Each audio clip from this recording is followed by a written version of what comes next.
All right, so we're back for another one of my favorite stories. We are going to read Corduroy by Don Freeman, and this goes perfectly with our bear unit. So, I'm sure some of you have already heard this, but if not, you're in for a treat. Let's read Corduroy. All right. Stories and Pictures by Don Freeman. Corduroy is a bear who once lived in the toy department of a big store. Day after day, he waited with all the other animals and dolls for somebody to come along and take him home. He's so cute. The store was always filled with shoppers buying all sorts of things, but no one ever seemed to want a small bear in green overalls. Then one morning, a little girl stopped and looked straight into Corduroy's bright eyes. "Oh, Mommy," she said, "look, there's the very bear I've always wanted." "Not today, dear," her mother sighed. "I've spent too much money already.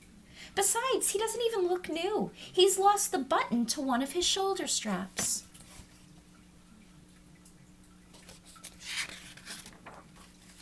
Corduroy watched them sadly as they walked away.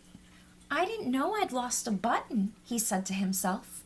"Tonight, I'll go and see if I can find one." Uh-oh, looks like he's about to go on an adventure. Late that evening, when all the shoppers had gone and the doors were shut and locked, Corduroy climbed carefully down from his shelf, and he began searching everywhere on the floor for his lost button. What do you guys think? You think he's going to find it? I really hope so. Suddenly, he felt the floor moving under him. Quite by accident, he had stepped onto an escalator, and up he went. Could this be a mountain, he wondered? I think I've always wanted to climb a mountain. He stepped off the escalator as it reached the next floor, and there, before his eyes, was a most amazing sight. Tables and chairs and lamps and sofas and rows of beds.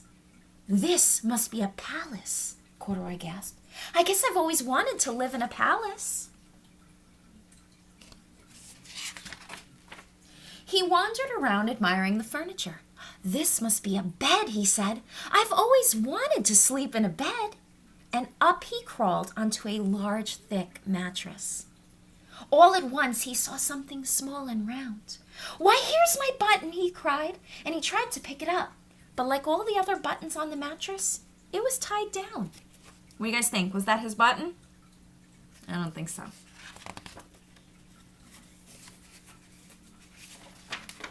He yanked and he pulled with both paws until pop! Off came the button, and off the mattress Corduroy tumbled. Bang! Into a tall floor lamp, and over it fell with a crash. Oh, poor Corduroy. Having trouble with these pages.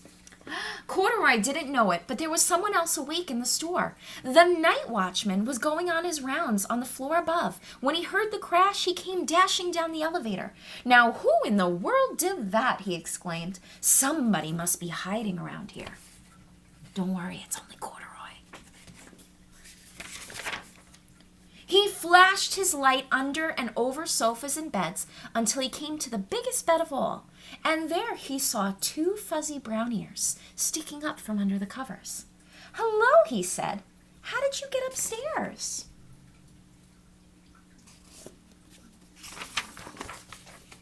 The watchman tucked Corduroy under his arm and carried him back down the escalator and set him on the shelf in the toy department with the other animals and dolls.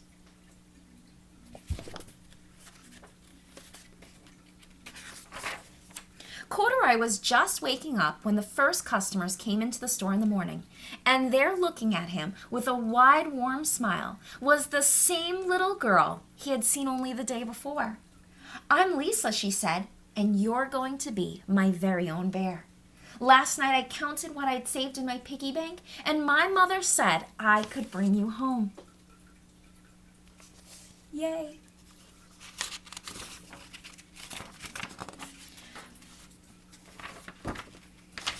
These pages are sticking together. "Shall I put him in a box for you?" the saleslady asked. "Oh, no, thank you," Lisa answered, and she carried Corduroy home in her arms. She ran all the way up 4 flights of stairs into her family's apartment and straight to her own room.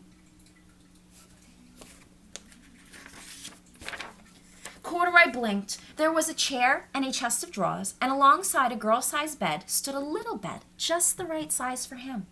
The room was small, nothing like that enormous palace in the department store. "This must be home," he said. "I know I've always wanted a home." Lisa sat down with Corduroy on her lap and began to sew a button on his overalls.